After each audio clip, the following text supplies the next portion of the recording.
Katika kila familia lazima kuwe taa ambayo inayoongoza familia. Kama hakuna taa inayoongoza familia, familia yote itakuwa katika giza kubwa. Haleluya. Na ndio maana wakati wana wa Israeli walipoteza mtu ambaye alikuwa na neema mbele ya Mungu, Mungu alipotea. Kwa maana utofauti wa Mungu ama absence ya Mungu katika maisha ya wanadamu ni mateso, ni utumwa mbele ya shetani. Haleluya. Na ndio maana wakati wana wa Israeli walipoteza Yusufu, wanaanza ishi maisha ya shida. Ina maana ya kwamba kitu cha kwanza, ukipenda Mungu, ukipenda umsifu Mungu na Mungu asikilize sifa zako, cha kwanza tengeneza maisha yako ili Mungu apate kukusikiliza. Maana wakati Mungu anakusikiliza wewe, Mungu atasikiliza shukrani zako mbele zake. Na ilikamata miaka 100 ili kuja mtu mwingine ambaye atabeba uwepo wa Mungu, ambaye anasikilizwa na Mungu, ili wana wa Israeli wawe huru. Haleluya. Bwana Yesu atukuzwe sana. Amen. Kama kuna mtu anafungwa atakuwa huru siku ya leo kwa jina la Yesu. Amen. Haleluya, haleluya. Ninapenda tuwe pamoja mahali hapa. Nitapenda tuwe pamoja mahali hapa. Ilibidi wateseke, ilibidi wahangaike. Miaka ikaenda. Mungu akaona hapana, watu wangu wanahangaika. Watu wangu wanateseka. Hata ni mtume nani? Musa. Haleluya. Wakati Musa alipokuja, Musa akasikilizwa na Mungu. Wakati Musa alisikilizwa na Mungu, Biblia inasema ya kwamba wana wa Israeli walitoka utumwani. Haleluya. Amen. Usingojee mpaka mtu mwingine akuje katika maisha yako ili asikilizwe na Mungu maisha yako ikuwe huru. Hapana. Waliteseka kwa sababu hawakujitambua. Hawakutambua Mungu wao, Mungu wa baba yao Abrahamu. Hawakutambua Mungu wa baba yao Isaka. Hawakutambua Mungu wa baba yao Yakobo. Hawakutambua Mungu wa baba yao. Na ndio maana waliteseka. Lakini kwa huruma za Mungu akamleta tena Musa. Hata nimlete mtu mwingine. Ina maana ya kwamba sisi sote tunaweza kuwa tuko watu wa Mungu, lakini Mungu anakuwa anainua mtu huyo mmoja ili hawe anamsikiliza yeye, ili aongoze watu wengine wote.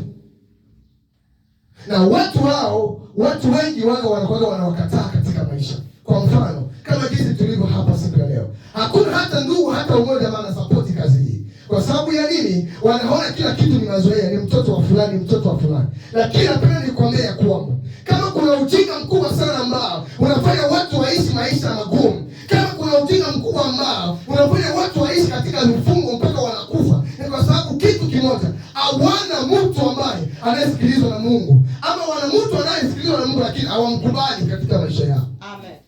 Na kufuatana na hivyo wanaishi katika pigo kubwa sana na wanakufa hivyo hivyo. Wanaidiwa Mungu atafanya hiki na hiki, lakini hawaoni kile Mungu aliwaahidi. Mungu alimwahidi Abrahamu ya kwamba nitakuwa pamoja na kizazi chako chote.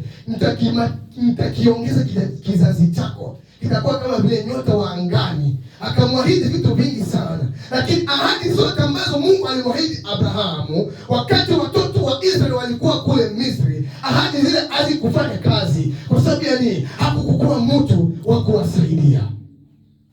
Hakukuwa mtu ambaye anabeba sauti ya Mungu ndani yake. Kwa hiyo ukipenda umsifu Mungu, ukipenda umshukuru Mungu, cha kwanza amini, eske kweli Mungu ananisikia? Eske kweli mimi naishi Mungu ananisikia? Maana hauwezi ukamshukuru mtu ambaye asiye kukusikia. Haleluya. Amen. Najua kuamini kitu ambacho usichokiona ni kitu kigumu sana, lakini ni kizuri sana, maana kinajenga imani yako. Kwa hiyo tujue ya kwamba katika maisha kitu cha kwanza kiweza kutufanya sisi tumshukuru Mungu ama tumsifu Mungu ni pale ambapo tunajua Mungu anatusikia. Yesu ndiye mwana wa Mungu ambaye anatoka mbinguni, ambaye alizaliwa kwa mfano wa mwanadamu, lakini alikuwa ni Mungu asilimia. Mbele ya kufanya kitu, mbele ya kufanya muujiza wa kumfufua Lazaro ambaye alikufa siku ile kaburini, alisema ya kwamba nashukuru kwa sababu unanifanya nini? Unanisikia. Kama haungenisikia singekuwa hapa leo. Kama haungenisikia singekuja hapa kufanya hiki ninachopenda kufanya hapa. Kuna wakati mwingine nakuja kuelewa ya kwamba vitu vikikuwa vigumu sana, mwambie kwanza Mungu asante kwa sababu najua unanisikia. Itapokuwa napitia shida hizi, itapokuwa napita katika mapito haya, lakini asante kwa sababu unanisikia. Na bado ukimwambia Mungu asante kwa sababu unanisikia, uko sasa unachemsha Mungu. Kumbe huyu mtu anajua ananisikia. ninamsikia. Kumbe hata nifanye hiki kwa sababu anajua mimi ninamsikia. Siku leo uko hapa, haujafika Nigeria wewe. Uko hapa haujafika Nigeria. Haujui watu wa Nigeria wanaishije. Hauna hata rafiki Nigeria. Kama hauna hata rafiki Nigeria, hauwezi kumsaidia mtu yeyote Nigeria. Kwa maana hauna ndugu wowote kule Nigeria. Lakini kama kule Nigeria kuko ndugu yako ambaye mnaongea naye kila siku, utakuwa na possibility ya kumsaidia yule mtu.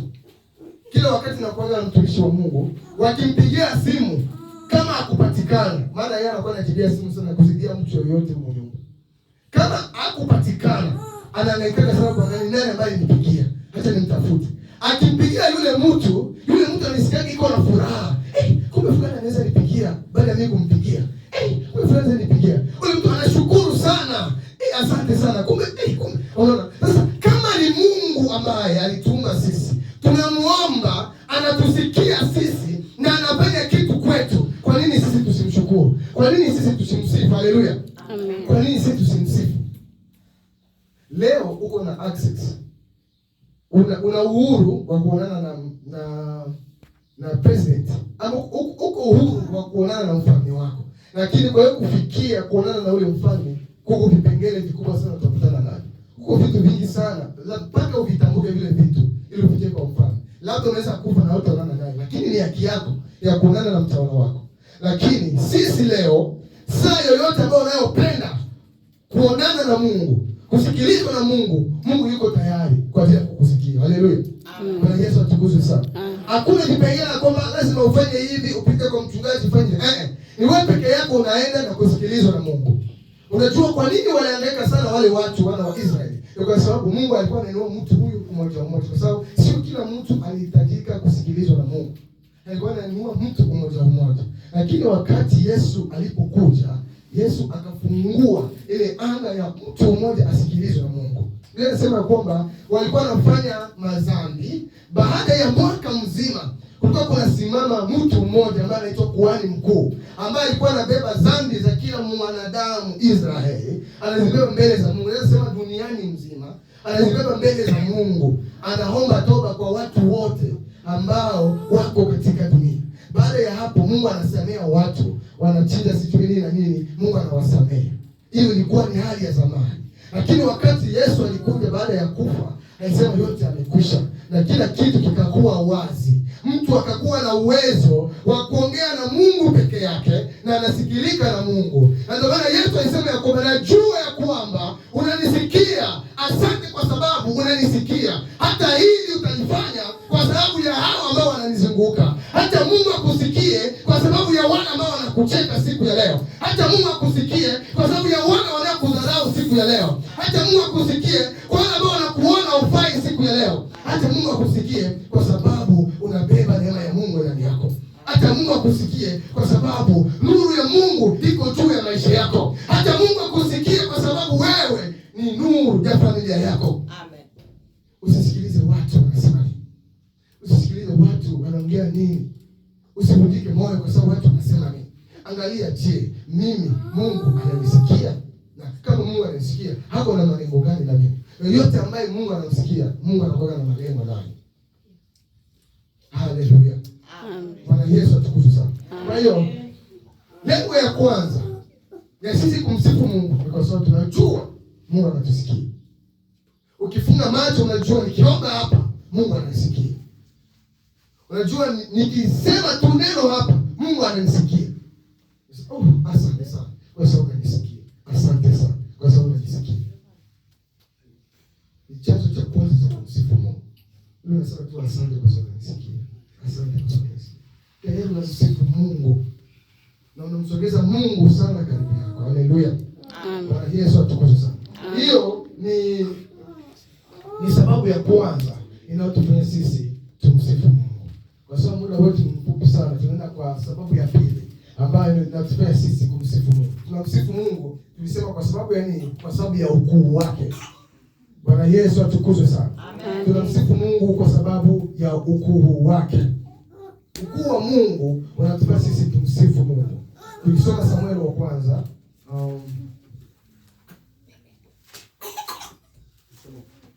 Samueli wa kwanza sura yake ya 17 mstari wake wa 37. Samueli wa kwanza sura yake ya 17 mstari wake wa 37. Samueli wa kwanza ngapi? Samueli wa kwanza sura yake ya 17 mstari wake wa 37. Tunasoma kitabu takatifu katika kitabu cha Samueli wa kwanza sura ya 17 hadi ngapi pale? Sura ya 17 mstari wa 37. Wa 37. Tunasoma katika jina la Yesu Kristo. Daudi akasema, Bwana uliyeniokoa na makucha ya simba na makucha ya dubu, ataniokoa na mikono ya Wafilisti. Huyo Sauli akamwambia Daudi, nenda na Bwana atakuwa pamoja nawe. Amen. Amen. Daudi anasema wakati Daudi alikuwa mbele ya Goliati, Daudi alipata ujasiri ndani yake.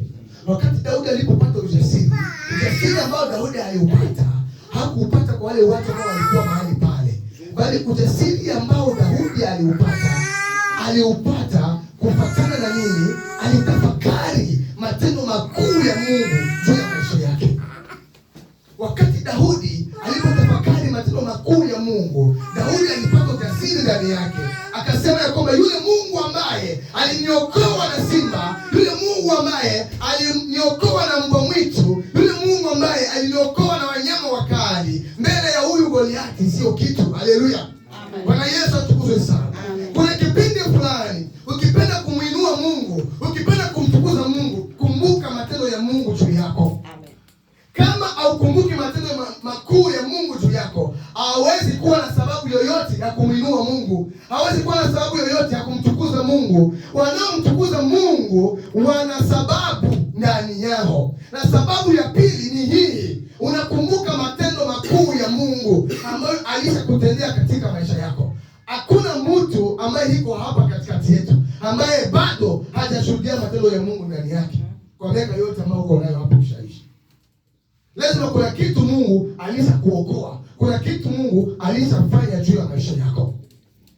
Na hakuna jambo kubwa ambalo linamfanya Mungu kufanya kitu kingine zaidi ya kile ambacho alichokifanya, tofauti na kukumbuka wema wake, tofauti na kukumbuka ukuu wa Mungu ambao aliufanya juu ya maisha yako. Amen. Kama kuna watu ambao wanafanikiwa wanakumbuka past yao, wanaangalia jinsi walikuwa jana, wanakamata uchungu wa maisha yao, wanasema hapana, kama ni mimi ule wa jana nilikuwa hivi, hakika nitapambana ili nitoke kama jinsi nilikuwa jana, nikuwe mtu fulani kesho. Sasa anakumbuka ile maisha yake ya zamani ambayo ilipita, na anaamua hapo mbele kuko maisha mengine ambayo anapaswa niishi. Daudi alikumbuka maisha yake ya kulinda nyama porini. Maisha yake ilikuwa ya kulinda nyama porini, lakini wakati alikuwa analinda nyama alikuwa anakutana na challenge fulani ya maisha ambayo ilikuwa ni vita vya kimwili kabisa, ilikuwa vya kiroho. Lakini kufuatana na vita vile ambavyo alikutana navyo, Mungu alikuwa pamoja naye kwa mwajibu wa Daudi. Akasema ya kwamba Mungu ambaye aliniokoa na hiki, akaniokoa na kile, huyo Mungu hatamwangusha huyu Goliati mbele yetu leo. Haleluya. Amen. Bwana Yesu atukuzwe. So wakati mwingine tukipita katika matatizo, tukipita katika shida fulani, tukumbuke kule Mungu alitutoa. Tukumbuke matendo ya Mungu aliyofanya juu ya maisha yetu. Hakuna sifa kubwa kama sifa ya kumtukuza Mungu wakati unapokumbuka matendo ya Mungu juu ya maisha yako. Kumbuka kule Mungu alikutoa ili upate kumtukuza Mungu. Asiyetukuza Mungu ni mtu ambaye hana utu ndani yake, ni mtu ambaye hatambui matendo ya Mungu ndani yake, ni mtu ambaye ana kiburi ndani yake, ni mtu ambaye anawaza chochote ambacho anacho leo ni kwa nguvu zake. Kora alikufa na ndugu zake wote wakati ya Musa kwa sababu hakukuwa na utu ndani yake. Kukumbuka kule ambapo Mungu anawatoa kuutumwa, walikuwa wanafanya kazi ngumu sana, walikuwa wanaunguza mabriki kwiti, kutumia nyasi mpaka briki kwiti na kwa briki kwiti. Ni kazi kubwa sana ambayo sio kazi ya kawaida.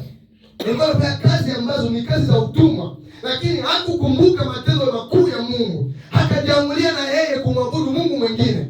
Kitu kilichowatokea wote wali walifunikwa na udongo wakakufa. Juu ya nini? Hawakukumbuka matendo makuu ya Mungu.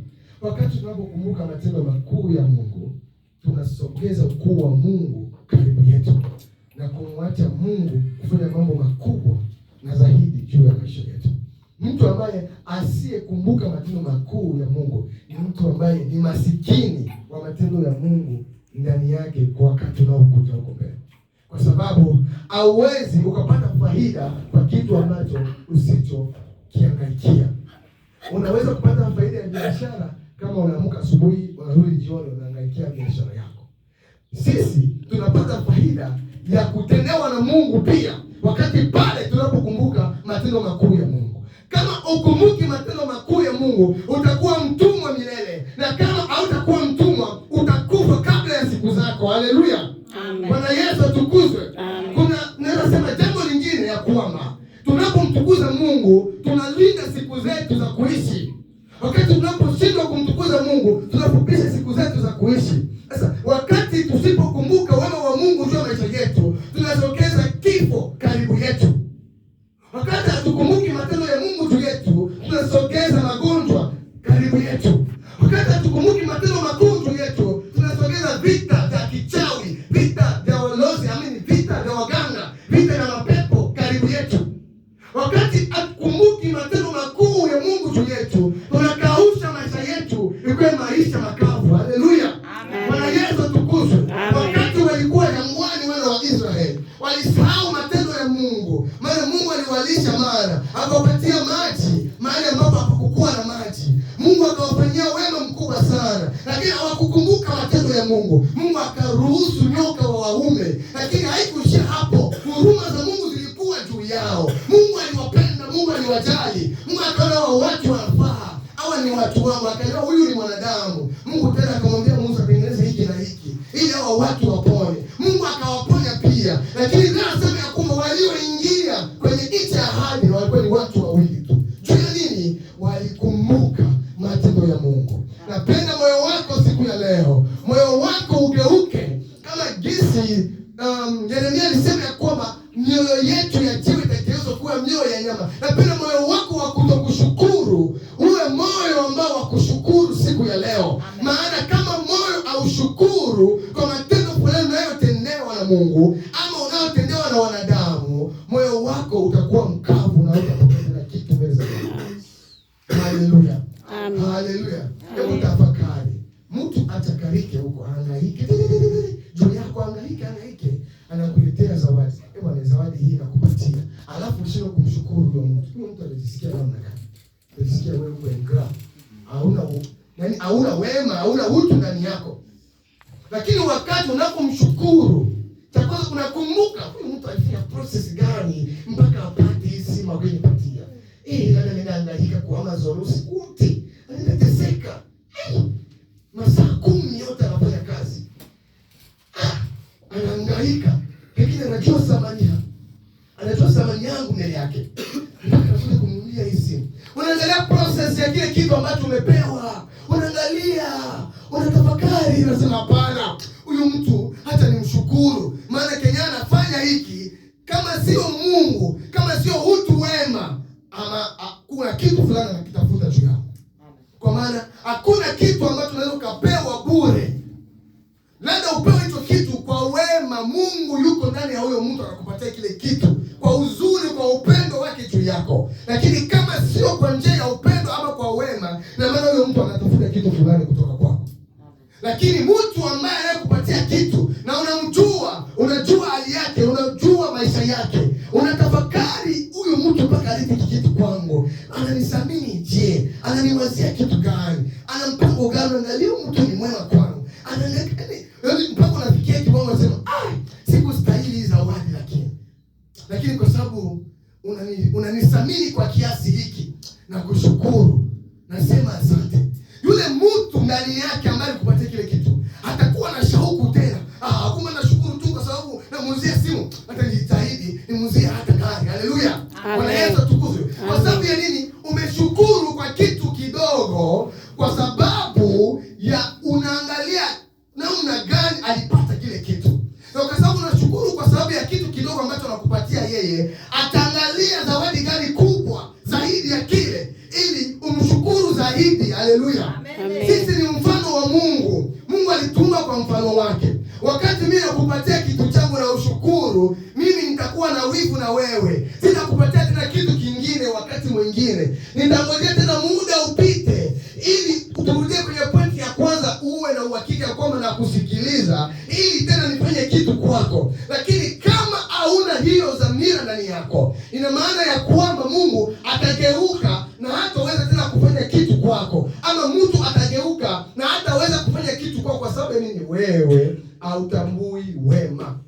Ndio maana Watanzania wanasema wema ni kumanyoko. Juu ya nini? Na kufanyia kitu kizuri unarudisha mambo mabaya. Ananuzia simu. Ananuzia simu kwa sababu anajipendekeza kwangu.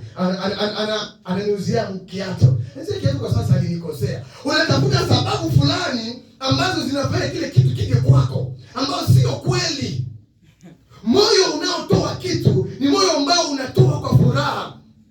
Na wakati moyo unatoa kwa furaha, moyo unapenda yule ambaye anapokea kile kitu, apokee na yeye kwa furaha. Furaha ambayo yule mtu anapenda aione kwako, sio kwamba ataona ndani ya moyo wako, bali ataona kwa matamko ambayo utatoa kwa kinywa chako.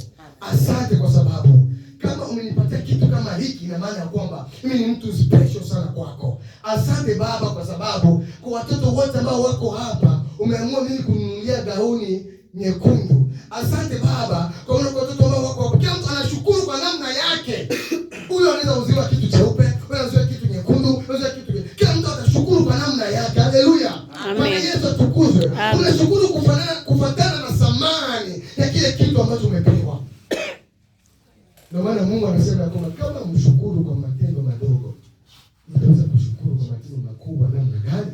Tabia huanza polepole. Mtaji huanza mdogo ili upande juu. Hao wote ambao wanatutumikisha kwenye makazi zao hawakuzaliwa na kuanza kuhesabia pesa. Hapana, walianza kidogo kidogo mpaka wakafika pale walipo. Unajua kwa nini? Walikuwa wavumilivu na kuona kule ambapo wanapokwenda ni wapi. Na wewe ukuwe na moyo wa uvumilivu na kuona kile unachopewa kina faida gani kwa ajili ya maisha yako ya kesho. Kuna watu ambao walitaka kumshukuru Mungu, walilaaniwa mpaka kizazi chao cha nne. Kuna watu ambao wakutambua matendo ya Mungu juu yao mpaka siku leo wanaishi maisha ya shida. Kuwa na muda na kukumbuka wema wa Mungu juu yako. Watu wangapi wako Marekani lakini hawapati kazi? Wewe unapata kazi. Asante Mungu kwa sababu wengi sana wako hapa Marekani. Wanajua kusoma, wanajua kuongea Kiingereza sana. Lakini mimi nafika tu unanipatia kazi na kushukuru. Kaona kisha unanipatia hii kazi, sio mwisho, kuna kitu kingine zaidi unakifanya kwa ajili yangu. Amen.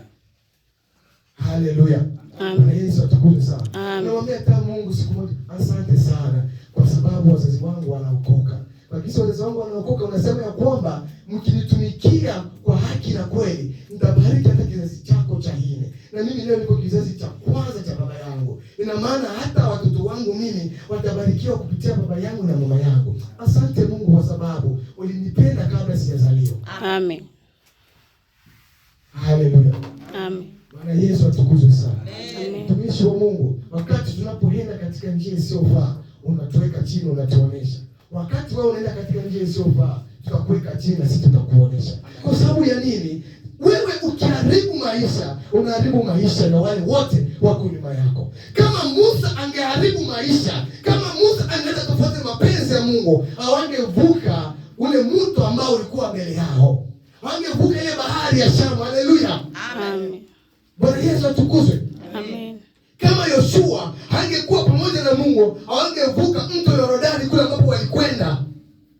Maana walivuka maji mara mbili watoto wa Israeli. Walivuka bahari ya Shamu na wakavuka tena mto Yordani vile vile. Kule tekniki moja tu. Musa alitumia fimbo, lakini wao walitumia ni miguu hivi. Kuingia tu maji na barabara ikapasuka wakapita. Haleluya. Bwana Yesu atukuzwe sana. Kwa sababu ya nini? Biblia inasema kwamba wakati walipoona mji wa ahadi, walianza imba mwimbo wa Musa. Haleluya. Bwana Yesu atukuzwe. Wakati tunapoona mafanikio katika maisha yetu, tunaanza imba mwimbo wa shukrani ndani yetu. Tunasema Bwana asante kwa sababu naona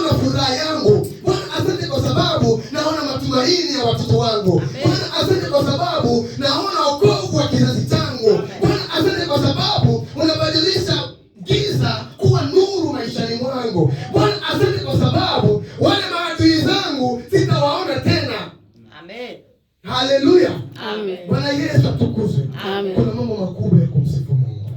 Kuna mambo makubwa ya kumtukuza Mungu. Mungu akubariki sana.